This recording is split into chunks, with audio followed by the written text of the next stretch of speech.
God bless you today. I mean it. May He bless you top to toes, inside and out. May He bless your thinking. May He bless your loving. May He bless your sleeping. May He lift you up. May He give you strength. You know He is watching over you, right? He's leading you.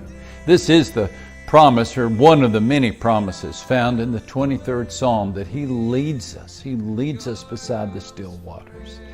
Boy, we could use some still waters. Now maybe your world is not as full of, not so full of white water rapids as many of us feel. And so you may not need this message. Just let us know how to pray for you, and God bless you.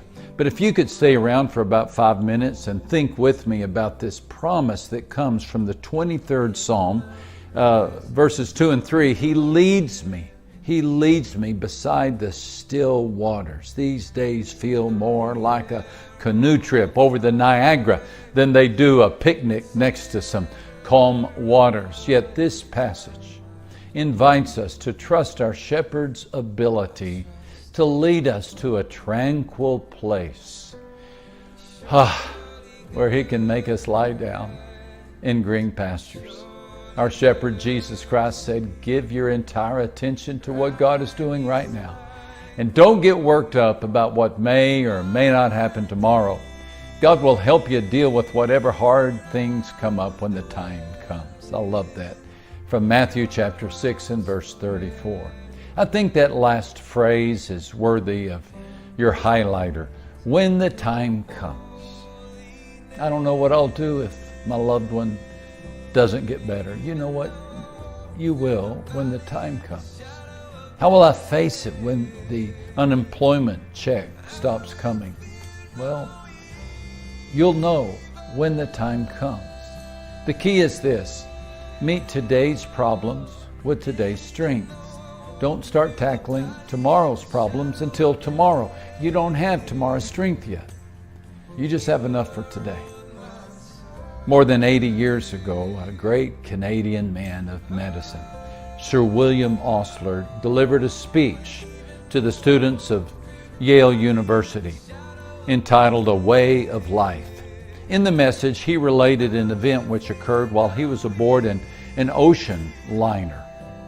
He describes the day that he was visiting with the ship's captain when all of a sudden a piercing alarm sounded, followed by this strange grinding and crashing sounds of gears below the deck. And the captain told him, oh, don't worry, those are our watertight compartments and they're closing. It's an important part of our safety drill, he said. In case of real trouble, any water leaking into one compartment would not be able to flow over into another department and would not affect the rest of the ship. He said even if we were to collide with an iceberg like the Titanic, the water would only fill that particular ruptured compartment and the ship would remain afloat. Now, years later, when he was recounting this to the students at Yale, Osler remembered that, and here's what he said. Each of you is certainly much more marvelous in your organization than that great liner, and you're bound on a far greater voyage. What I urge is that you learn to master your life by living each day in a day-tight compartment, and this will certainly ensure your safety throughout your entire journey of life. Touch a button and hear, at every level of your life, the iron door shutting out the past, the dead yesterdays. Touch another and shut off with a metal curtain the future, the unborn tomorrows. Then you're safe. Safe for today. Think not about the amount that needs to be accomplished, the difficulties to overcome, but set earnestly at the task, the little task near your elbow, letting that be sufficient for the day. For surely our plain duty is not to see what lies dimly at a distance, but to do what lies clearly at hand. Now, Jesus made the same point in far fewer words. He just said, don't worry about tomorrow, because tomorrow will have its own worries. Each day has enough trouble of its own.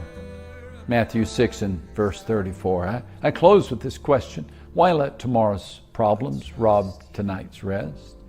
Can you prevent the pandemic by staying awake? Will you postpone a calamity by meditating on it? Of course not. The most spiritual thing you and I can do is give our concerns to God and go to sleep. God is leading us. He's leading us. And He's got some still waters waiting for you. Just leave tomorrow's problems until tomorrow. Arthur Sulzberger was the publisher of the New York Times during the Second World War. Can you imagine the chaos of his day? And because of the world conflict, he found it almost impossible to sleep. He was never able to banish worries from his mind until he adopted a certain motto, 5 words, "One step enough for me." He took that from the hymn that's called "Lead Kindly Light." The phrase goes, "Lead kindly light. Keep thou my feet, I do not ask to see the distant scene, one step enough for me." God's not going to let us see the distant scene either, so we might as well quit looking for it. He promises to be a lamp unto our feet, not a crystal ball into our future. We don't need to know what will happen tomorrow until tomorrow. We only need to know that we have a shepherd who leads us today. And He'll give us grace to help us when we need it. He will lead us beside some still waters. Amen.